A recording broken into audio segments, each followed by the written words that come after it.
ఇకపై జామ్ని బయట కొనే పనే లేదండోయ్, చక్కగా ఈజీగా ఇంట్లోనే ప్రిపేర్ చేసుకోవచ్చు.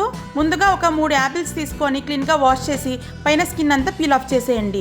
వీటిని చిన్న చిన్న ముక్కలుగా కట్ చేసి తీసుకోండి.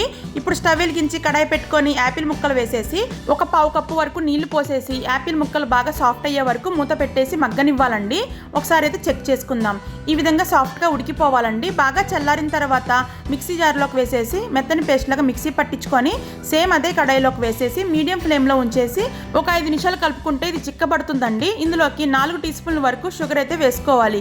షుగర్ నచ్చిన వాళ్ళు బెల్లం పొడన్నా వేసుకోవచ్చు.